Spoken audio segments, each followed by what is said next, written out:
सभी स्टूडेंट्स का इस क्लास में स्वागत है। सीएमए के स्टूडेंट्स के लिए क्लास बड़ी इंपॉर्टेंट है। फर्स्ट चैप्टर है रेशो और उसमें हम प्रैक्टिस प्रॉब्लम के क्वेश्चंस को सॉल्व करेंगे और इनको शॉर्ट मेथड से सॉल्व करेंगे। अदर कॉम्पिटिशन एग्जाम्स के स्टूडेंट्स के लिए भी क्लास बड़ी इंपॉर्टेंट है। देखिए, the ratio of the percentage of the father to that of his son is 5:3। 10 years hence the ratio would be 3:2. Find the percentage. देखो, इसको शॉर्ट मेथड से करने के लिए हम क्या करते हैं, जो आपको पहला रेशियो दे रखा है वो यहाँ पर लिख देते हैं 5:3। और जब हम किसी भी रेशियो को खत्म करते हैं तो ये वैल्यू आ जाती है 5x और 3x। किसी एक कांस्टेंट वैल्यू से हम इसको क्या कर देते हैं, मल्टीप्लाई कर देते हैं। हमें इस x की वैल्यू फाइंड करनी है। अगर x की वैल्यू हमारे पास आ जाती है तो इजीली जो है हम इसके परसेंटेज फाइंड कर लेते हैं। तो x की वैल्यू फाइंड करने का सिंपल मेथड है, शॉर्ट मेथड है, इसको मैं बता रहा हूँ। देखो, फर्स्ट रेशो आपको 5:3 दे रखा है और सेकंड रेशो आपको दे रखा है 3:2। ओके, अब आप इसका क्या करते हैं, क्रॉस मल्टीप्लाई करते हैं। मैं इसका क्रॉस मल्टीप्लाई करता हूँ तो 5 टू जा जाता है 10 और ये आ जाता है 3 3 जा 9। ठीक है, तो x की वैल्यू फाइंड करने का बिल्कुल सिंपल मेथड है। जो 3 और 2 है ना, इसका डिफरेंस निकाल लेते हैं ऊपर 3 और 2 का। और ये कह रहा है 10 ईयर हेंस, ठीक है ना, या तो आफ्टर 10 ईयर के या 10 ईयर हेंस, इससे कोई फर्क नहीं पड़ता। आपको यहाँ पर किससे मल्टीप्लाई करना है, 10 से इसको क्या कर देना है, मल्टीप्लाई कर देना है। और अपोन में जो है इनका जो प्रोडक्ट का जो डिफरेंस है वो आ जाएगा 10 - 9। तो इसको मैं देखता हूँ तो ये आ जाता है 1 × 10 अपॉन 10 - 9 1 हो जाएगा।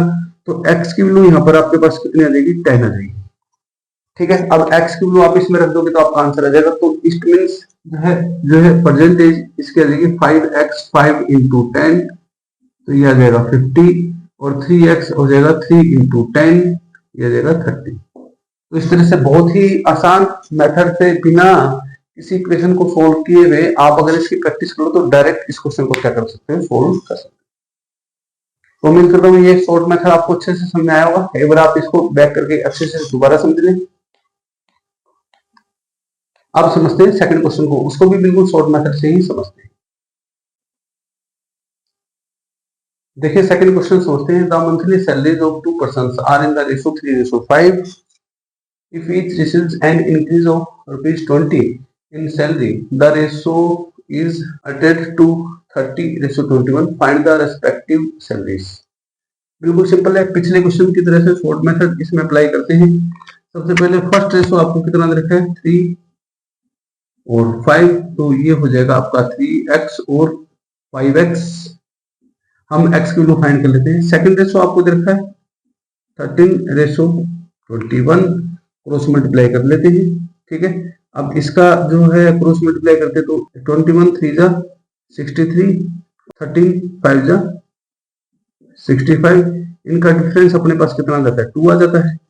ठीक है, तो x की वैल्यू क्या होगी, जो बाद का जो रेशियो दे रखा आपको, जो दे रखा है 13 और 21, तो 21 में से 13 को माइनस कर देते हैं और इसको 20 से मल्टीप्लाई करेंगे हम, क्योंकि यहाँ पर कितने रुपए इंक्रीज हो रहा है, 20 रुपए इंक्रीज हो रहा है। ठीक है, और अपोन में क्या है, अपोन में क्या है 65, जो क्रॉस मल्टीप्लाई है उसके, जो क्रॉस मल्टीप्लाई हमने किया उसका क्या जाएगा, डिफरेंस आ जाएगा। तो x की वैल्यू मेरे सामने आ जाती है 8 × 20 अपॉन 2, तो ये आ जाएगा आपके पास 2 4 जा 8, तो x की वैल्यू हमारे पास आ जाती है 80। तो 3x का मतलब कितना है, 3 × 80 और 5x का मतलब है 5 × 80। x की वैल्यू रख देते तो ये आ जाता है 240 और ये आ जाता है 400। इट मीन्स इनकी जो प्रेजेंट की जो सैलरी है वो 240 और 400 रुपीज आ जाती है। तो इस तरह से बिल्कुल शॉर्ट मेथड से आप x की वैल्यू आसानी से फाइंड कर सकते हैं। अब समझते हैं क्वेश्चन नंबर 3। हेलो एवरीवन, तीसरे क्वेश्चन में हम बात करते हैं, बहुत ही इजी मेथड में आपको इसके लिए बता रहा हूँ। What must be subtracted from each of the numbers 17 25 31 47 so that the remainders may be in proportion. अब यहाँ पर आपको देखना है, चाहे आप सब्ट्रैक्ट करो चाहे ऐड करो, सबका एक ही मेथड है, बहुत ही आसान मेथड है। ये प्रोपोर्शन में होनी चाहिए, तो इसलिए हम इसको इस तरह से लिख लेते हैं 17 25 31 और 47। ओके, अब हम क्या करते हैं, फर्स्ट और लास्ट का आपस में मल्टीप्लाई कर देते हैं, सेकंड और थर्ड का आपस में मल्टीप्लाई कर देते हैं। तो 17 को 47 से मल्टीप्लाई कर देते हैं और 25 को 31 से मल्टीप्लाई कर देते हैं। तो जब हम इसका मल्टीप्लाई करते हैं तो हमारे पास आ जाता है 799, और जब हम इसका मल्टीप्लाई करते हैं तो हमारे पास आ जाता है 775। और एक बार हम इसका क्या कर देते हैं, प्लस कर देते हैं। प्लस करते हैं तो हमारे पास वैल्यू आ जाती है 64 और इधर आ जाती है हमारे पास 56। तो देखो यहाँ पर आपने इनका प्रोडक्ट निकाल लिया, यहाँ पर आपने इनका सम निकाल लिया। अब हमको क्या करना है, बहुत ही इजी मेथड से इसको निकालना है। जो आपको सब्ट्रैक्ट करना है वो उसको हम मान लेते हैं x, और इसका बड़ा ही इजी मेथड है।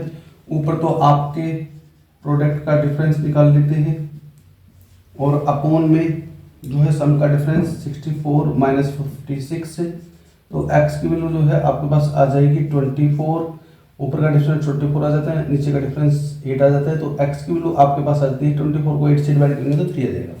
तो इसका मतलब इस क्वेश्चन का राइट आंसर है 3। आपने बिना कोई ज़्यादा कैलकुलेशन के आसानी से इस क्वेश्चन को निकाल लिया है। ठीक है, आप देख भी सकते हो, अगर 17 में से 3 में माइनस करता हूँ तो 14 आ जाता है, 25 में से 3 माइनस करता हूँ तो 22 आ जाता है, 31 में से 3 माइनस करते हैं तो 28, और 47 में से 3 माइनस करते हैं तो 44। ठीक है, तो इस तरह से 17, 25, 31 और 47 में से आपने सभी में से जो है 3 माइनस कर दिया है। अब जो है आप इनका प्रोडक्ट निकाल लें, बाहर के नंबर्स का प्रोडक्ट और मिड टर्म्स का प्रोडक्ट अगर हम निकालते हैं तो देखो 14 को जब मैं 44 से मल्टीप्लाई करता हूँ तो ये हमारे पास आ जाता है 616।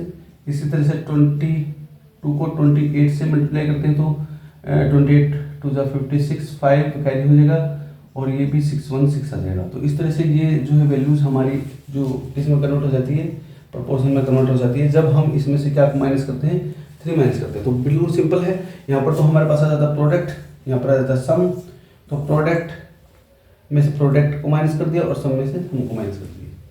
ठीक है, तो उम्मीद करता हूँ ये तीनों इजी मेथड से क्वेश्चन आपको समझ में आए होंगे। नेक्स्ट वीडियो में और भी शानदार क्वेश्चन पे बात करेंगे। तो सभी CMA के स्टूडेंट्स को कह रहा हूँ कि आपको जो है इस कंप्लीट सॉल्यूशन जो है सभी क्वेश्चंस का मिल जाएगा। तो आप जो है इस चैनल को सब्सक्राइब कर दें, और इसी तरह से हमारी जो है नेक्स्ट क्लास में हम बात करते हैं CA फाउंडेशन के स्टूडेंट्स के लिए और IIT JEE के स्टूडेंट्स के लिए। Thanks to all.